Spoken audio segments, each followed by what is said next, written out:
Hello students, आज हम लोग लॉरेंज रूपांतरण समीकरण डिराइव करेंगे। और जैसा कि पहले हमने लास्ट लेक्चर में बात की थी कि गैलीलियन रूपांतरण समीकरण जब प्रकाश का वेग को निश्चर माना जाए तब सत्य नहीं रहते और नए रूपांतरण समीकरणों की आवश्यकता हुई जो कि आइंस्टीन के आपेक्षिकता सिद्धांत पर खरे उतरें या सत्य रहें। तो इसके लिए रूपांतरण समीकरणों का मतलब ही होता है कि दो निर्देश तंत्रों के प्रेक्षकों द्वारा लिए गए मानों के बीच संबंध जिन समीकरणों की सहायता से बताया जाए उन्हें हम रूपांतरण समीकरण कहते हैं। या अगर एक निर्देश तंत्र का में हमें स्थिति, वेग या त्वरण या बल के लिए मान प्राप्त है तो दूसरे निर्देश तंत्र के प्रेक्षक के लिए हम ज्ञात कर सकें इन राशियों के मान, उन समीकरणों को हम रूपांतरण समीकरण कहते हैं। तो हमेशा की तरह हमने दो निर्देश तंत्र ले लिए हैं, एस और एस डैश, जो कि कार्टेशियन कोऑर्डिनेट सिस्टम है या कार्तीय निर्देश तंत्र है। और ये भी मान लिया है कि एस निर्देश तंत्र के सापेक्ष एस डैश प्लस एक्स दिशा में v वेग से गतिशील है और ये v जो वेग है वो नियत या कांस्टेंट है, तो कांस्टेंट वेग से गतिशील है। और चूंकि केवल x दिशा में गति मानी गई है, यानी किसी भी समय पर y और z कोऑर्डिनेट्स हैं उनके मान दोनों निर्देश तंत्रों में समान रहेंगे, यानी हमेशा y equals to y dash होगा और z equals to z dash होगा। अब शुरू में मान लेते हैं कि प्रारंभ में t is equal to t dash equals to 0 समय पर दोनों जो निर्देश तंत्र थे वो कोइंसाइड कर रहे थे।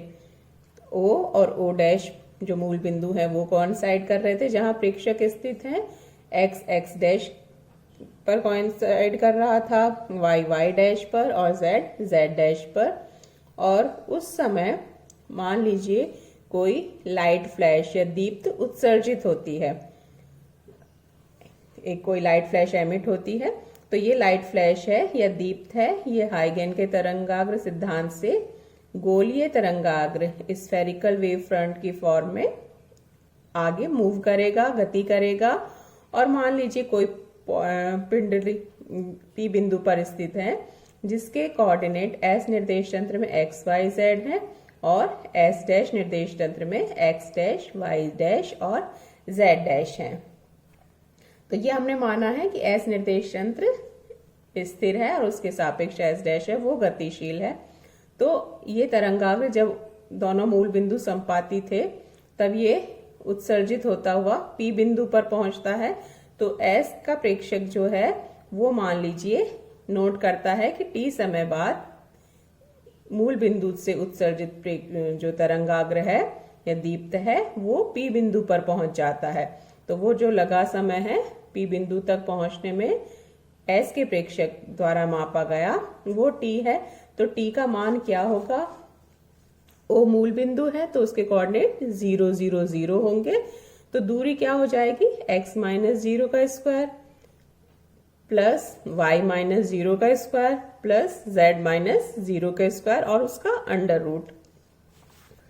तो उसी से हम, क्योंकि समय है वो दूरी बटे चाल के बराबर होता है, तो t इक्वल्स टू हो जाएगा under root x square plus Y square plus Z square upon चाल क्या है? प्रकाश के वेग से गति करेगी एक लाइट फ्लैश, तो प्रकाश का वेग c। तो t equals to under root x square plus Y square plus Z square upon c, या इसको उधर ले जाकर स्क्वायर कर दे दोनों तरफ का, तो c square T square equals to X square plus Y square plus Z square या X square plus Y square plus Z square minus C square T square equals to 0। इसी तरह से एस डैश का प्रेक्षक O dash वो P बिंदु तक पहुंचने में जितना उस फ्लैश को टाइम लगता है उसको टी डैश नोट करता है। तो टी डैश का मान क्या होगा? उसी तरह, क्योंकि उसके प्रेक्षक भी मूल बिंदु पर है ओ डैश पर, तो उसके कोऑर्डिनेट वही 0 0 0 है।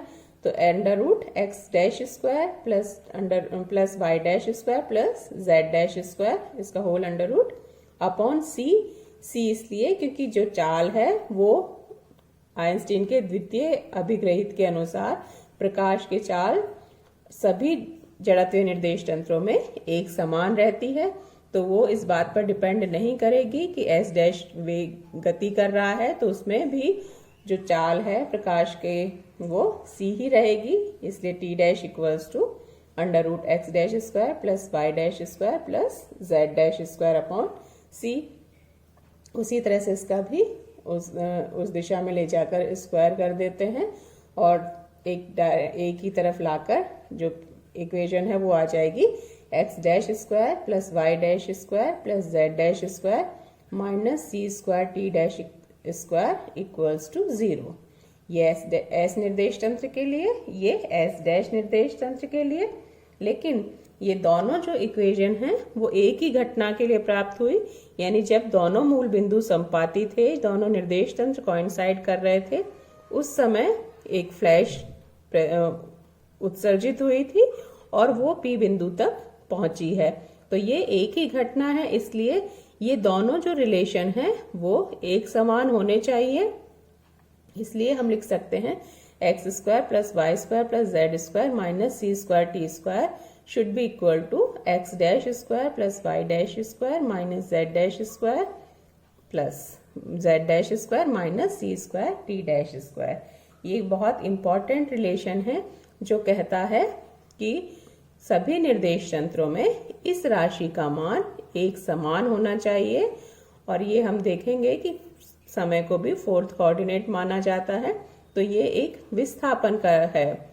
उसमें ये जो वैल्यू है वो चाहे कोई भी निर्देश तंत्र हो, सभी में ये मान एक समान होना चाहिए। ये एस में है तो एस डैश में भी इसी तरीके से ये लिखा जा सकता है। और कोई और निर्देश तंत्र जड़त्वीय माने तो सभी निर्देश तंत्रों में ये मान समान प्राप्त होना चाहिए। अब हम देखते हैं कि जो हमने गैलीलियन रूपांतरण समीकरण निकाले थे उनमें ऐसा होता है या नहीं। तो गैलीलियन रूपांतरण समीकरण उनके अनुसार x डैश, क्योंकि x दिशा में ही गति हो रही है इसलिए x dash equals to x minus v t, y dash equals to y, z dash equals to z, t dash equals to t। वही गति हमने केवल x दिशा में मानी है, इसलिए y और z की वैल्यूज दोनों निर्देश तंत्रों में एक समान होगी। और साथ ही गैलीलियन रूपांतरण समीकरणों में समय है, टाइम है, वो इंडिपेंडेंट वेरिएबल माना जाता है। ये जो गैलीलियन रूपांतरण समीकरण है ये टाइम इंडिपेंडेंट इक्वेशंस है। इनमें समय के लिए कोई रूपांतरण समीकरण नहीं था और जो समय है यानी वो सभी निर्देश तंत्रों में, जड़त्वीय निर्देश तंत्रों में एक समान माना गया। तो ये वैल्यूज अगर हम यहाँ पर पुट करते हैं तो x square plus Y square plus Z square minus C square T square, x dash equals to x dash square था तो उसकी जगह लिख देते हैं एक्स माइनस वी टी का square plus y dash square y square के बराबर है प्लस जेड डैश स्क्वायर था तो वो Z dash square Z square के बराबर हो जाएगा माइनस सी स्क्वायर टी डैश स्क्वायर था तो T dash square T square के इक्वल। यहाँ माइनस सी स्क्वायर टी स्क्वायर, ये सब वैल्यूज एक दूसरे से कैंसिल हो रही हैं या ये जो टर्म्स हैं वो दोनों तरफ इक्वल आ रही हैं। ये इधर भी इसी तरीके से, लेकिन इधर केवल एक्स स्क्वायर है और यहाँ पर हम इसको ओपन करेंगे तो इधर जो टर्म्स हैं वो आ जाएगी, इसका होल स्क्वायर है तो x square minus 2x v t plus v square T square. तो ये जो दो टर्म्स हैं ये एक्स्ट्रा आ रही हैं। जो राइट हैंड साइड में माइनस 2x वी टी और plus v square T square, ये दो टर्म्स एक्स्ट्रा हैं। इन दो एक्स्ट्रा टर्म्स की प्रेजेंस की वजह से लेफ्ट हैंड साइड और राइट हैंड साइड जो इक्वेशंस हैं वो समान, जो टर्म्स हैं वो समान प्राप्त नहीं हुई। इसका मतलब गैलीलियन रूपांतरण समीकरण की जब हमने पुट किया तो जो राइट हैंड साइड में अगर पुट करते हैं तो लेफ्ट हैंड साइड प्राप्त होनी चाहिए थी, लेकिन ऐसा नहीं हो रहा और दोनों जो टर्म्स हैं राइट हैंड साइड और लेफ्ट हैंड साइड में वो इन दो एक्स्ट्रा टर्म्स की प्रेजेंस की वजह से बराबर नहीं आती। तो इससे यह सिद्ध होता है कि गैलीलियन रूपांतरण समीकरण आइंस्टाइन के आपेक्षिकता सिद्धांत पर खरे नहीं उतरते। यानी प्रकाश का वेग सभी निर्देश तंत्रों में समान मानने पर, यहाँ हमने s में भी c लिखा था और s डैश में भी c लिखा था, तो प्रकाश का वेग सभी निर्देश तंत्रों में अचर या समान मानने पर गैलीलियन रूपांतरण समीकरण सत्य नहीं रह पाते। और इसका मतलब है कि जब प्रकाश के वेग की बात होती है, जो वेलोसिटीज हैं वो प्रकाश के वेग के कंपेरेबल होती हैं, तो उस समय गैलीलियन रूपांतरण समीकरण सही नहीं होते और नए रूपांतरण समीकरणों की आवश्यकता होती है। इन रूपांतरण समीकरणों में क्या चेंज हो सकता है कि समय है वो भी, उसके लिए भी एक ट्रांसफॉर्मेशन रिलेशन लिखा जाए। समय है अनाश्रित रूपांतरण समीकरण ना होकर समय आश्रित रूपांतरण समीकरण होंगे, यानी समय के लिए भी रूपांतरण समीकरण होगा अगर प्रकाश के वेग को हम सभी जड़त्व निर्देश तंत्रों में समान मानकर चलते हैं। तो ये जो नए रूपांतरण समीकरण हैं उनमें केवल पोजीशन, जो पोजीशन हम x, y, z मानते हैं, उनके लिए ना लिखकर समय के लिए भी एक ट्रांसफॉर्मेशन रिलेशन लिखा जाएगा, जो कि इस जो इक्वेशन है ये जो सभी में समान होनी चाहिए, x square plus Y square plus Z square minus C square T square equals to x dash square plus y dash square plus z dash square minus C square t dash square, इस equation को satisfy करे। उसके लिए जरूरी है कि समय के लिए भी ट्रांसफॉर्मेशन रिलेशन लिखे जाएं। ऐसा सबसे पहले लॉरेंज ने किया था और उन रूपांतरण समीकरणों को हम आगे डिराइव करेंगे, वो नेक्स्ट लेक्चर में करेंगे।